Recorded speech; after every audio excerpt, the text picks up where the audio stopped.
Hi guys, welcome back to my channel. I know it's been a while since I last posted. I've not really had much time nor any creative ideas on what to do next.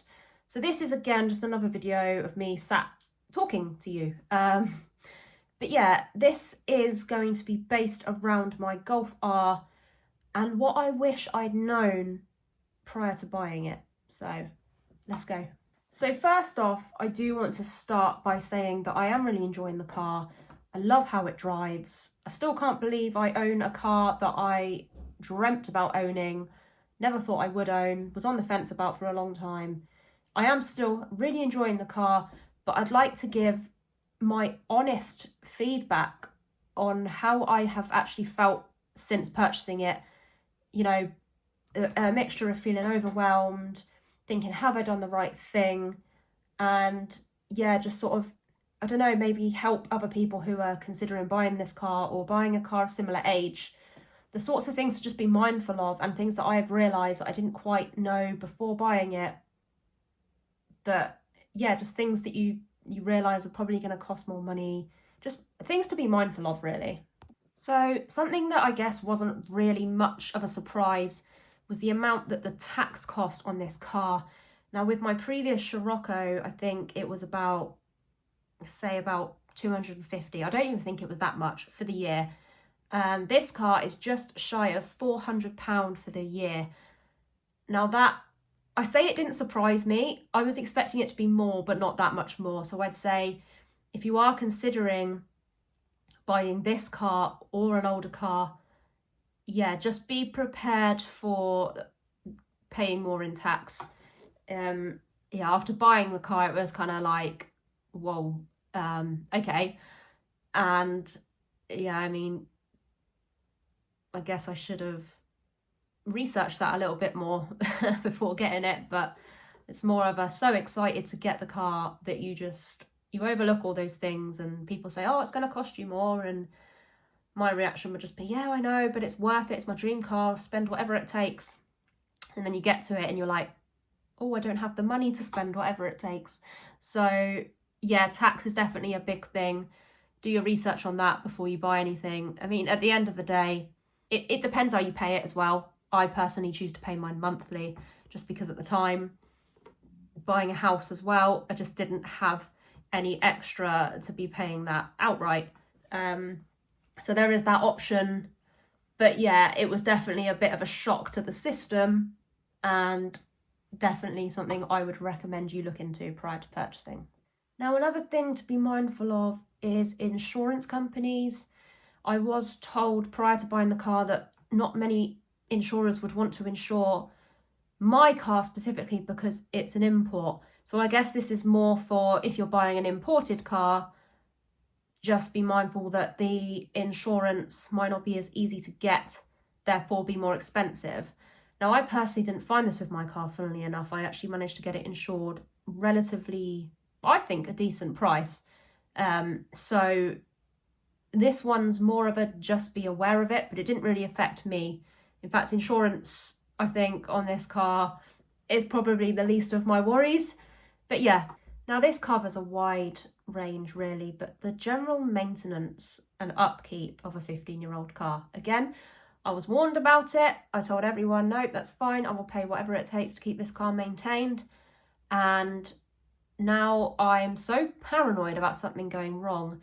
Any noise I hear, anything that doesn't sound quite right, bearing in mind it's an old car, so things aren't going to sound the same as my previous car, which was a 2016.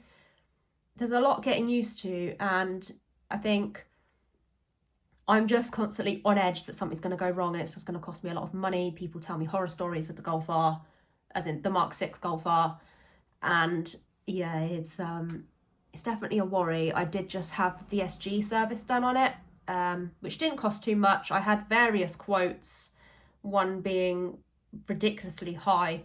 So thankfully I found a VW specialist that's quite local to where I am. They're actually called Pegasus Motor Care, for anyone who is looking for a garage who specialises in VW. I only want the best for this car. I want things to be done properly because it's been kept in such good condition. It's a very rare car, and keeping it well maintained is definitely something that I recommend for any car, really. It's not even just older cars, not even just imports. If you keep that car maintained, it will only serve you well, and it will help when it comes to resale in the future. So yeah, I had the DSG done at 40,000 miles, but there's other things to just be aware of that can go wrong. Yeah, so fingers crossed, as of yet, nothing, but it's definitely one of those things where I'm fully expecting something to happen, which I know is a very, very, very silly thing to do because I should be enjoying the car, not worrying about it going wrong. And to be fair, any car can go wrong at any age. There's brand new cars out there going wrong. The electric cars going wrong. I won't get into electric cars because that'll be like a whole hour of me talking, ranting. But yeah, the general maintenance and upkeep of a 15-year-old car is definitely showing. There's multiple things that I'm yet to get done with the car, such as upgrade the head unit. I'm going to attempt to do that myself and film it, so look forward to that one. Obviously I'll take all the proper precautions and things when I do that. I know it's something that needs to be done properly. I'm going to watch YouTube videos, get to know how to properly do it, and hopefully film it, and yeah, you guys can watch me do that. So yeah, maintenance, very important. Now moving on to the actual drive of the car itself, definitely drives well. Very powerful car. I love the handling. It feels safe when you put your foot down. I just can't seem to get over the fact that it just sounds so old and clunky, in my opinion. Not clunky as such, but old. And yes, I'm stating the obvious, it's a 15-year-old car. But yeah, it's something I'm struggling to deal with. I was driving along a road the other day. It's not even a bumpy road. It's quite an old road surface. And I noticed that my instrument panel, so where like the speedo and everything is, was rattling like mad. It sounded like there was a bunch of loose nails sat in there and they're all just jumping around as I was driving along. And I quite literally was like, what on earth is that? And then, yeah, just came to the realization that it's just showing its age. And the thing is with me is I find little noises like that irritating. And yeah, even if I was driving a brand new car and I heard a noise, I would be obsessing over it until I knew what it was and I'd want to get rid of it. If anyone has any ideas, by the way, what that could be, what could be rattling behind the instrument panel, that, you know, doesn't appear to be anything loose from what I can see, but I wouldn't even know how to check it, how to look behind it to see if there's anything loose rattling around that needs to be tightened or fixed. So yeah, driving an old car, really, you can tell it's weird. But that's the usual. If you go from a more modern car to an older car, you're going to notice those subtle differences. Another thing I do struggle with is the sound system in the car, the way the music sounds. It's not great. Again, you're going to get that with an older car. So I am stating the obvious in every single point I'm making here. But yeah, hopefully once I get a new head unit, I know it won't really make much difference to the sound because at the end of the day, it's all to do with the speakers in the car. But, you know, hopefully having Bluetooth and CarPlay and stuff like that will make the experience a little bit better. So that's one that can be changed, but it is tricky because I absolutely love music and I love listening to music in the car. I can't sit in silence, especially when I can hear rattling going on. But yeah, once I get my upgraded head unit in, that will be solved. Now, this is something I really wish I'd known before buying the Golf R in particular, is the fact that to change a headlight bulb, you have to take off the front bumper. Now, I can see why they did this. Apparently, it's to do with like anti-theft. So because they're very expensive xenon units, it was easy for someone to come along, take them out and yeah, run off with them, basically. That's what I heard, apparently. I don't know if it's true. But yeah, to replace a bulb, which I have to do, by the way, which is why I'm bringing this up. Yeah, you've got to remove the front bumper, because the one on the driver's side isn't so bad. But the one on the passenger side, because it's where everything is, like the fuse box is really in an inconvenient spot where you quite literally can't maneuver your hand in properly to get it out. So what should be only a few minutes job will probably end up taking over half an hour, having to take the bumper off and all of that sort of thing. I can't do that from home. I don't have the tools. I'm probably going to have to pay a garage to do it, or pay a friend to do it, someone who knows what they're doing, or just to change a bulb. And I noticed that I needed a bulb changing when it was at night. I think I was taking photos of my car, and I saw that one light was yellow and the other was more of like a white light, like it should be. And yeah, it apparently means that it's on its way out, so we'll need replacing. So yeah, that's a massive inconvenience, really, because I've never known having to take off a bumper just to change the headlight bulb. But there we are. That's one of the things, yeah, I wish I'd known. But again, there's workarounds. I can just buy a new bulb, get someone to fit it. Or maybe, just maybe, there's a way I can... People have done it on YouTube. Maybe I can be another one who can just do it without taking the bumper off. But I can't see that being very successful. So we'll see. Maybe that could be another video for your entertainment, watching me cry trying to fit a bulb.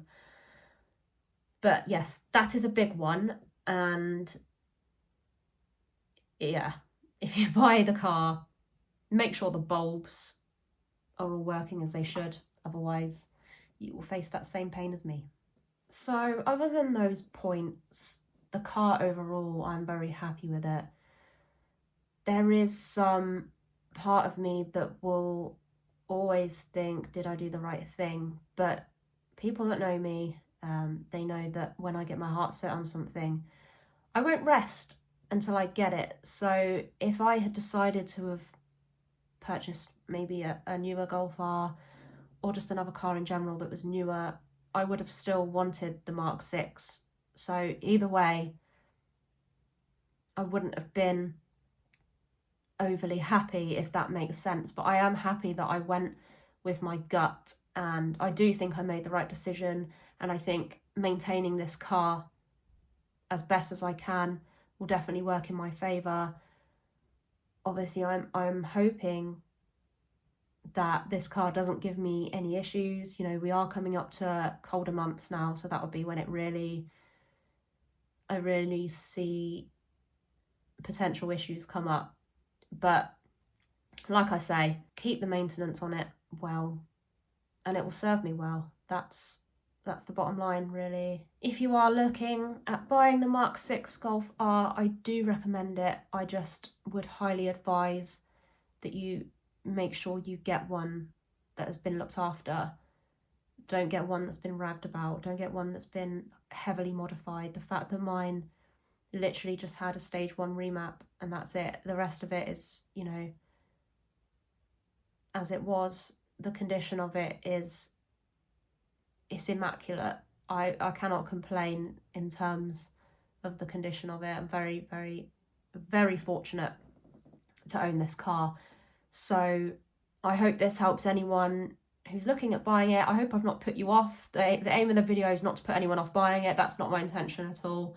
I just want to give people a bit of an insight as to how I actually feel about it. You know, when I post it on social media, I'm sure people just think, oh, she's in love with that car. And I am. It's just the constant worry of something going wrong, which I think is quite a normal thing to have. So obviously I do want to keep posting videos on this channel about my car, work that I get done to the car, any updates if anything goes wrong.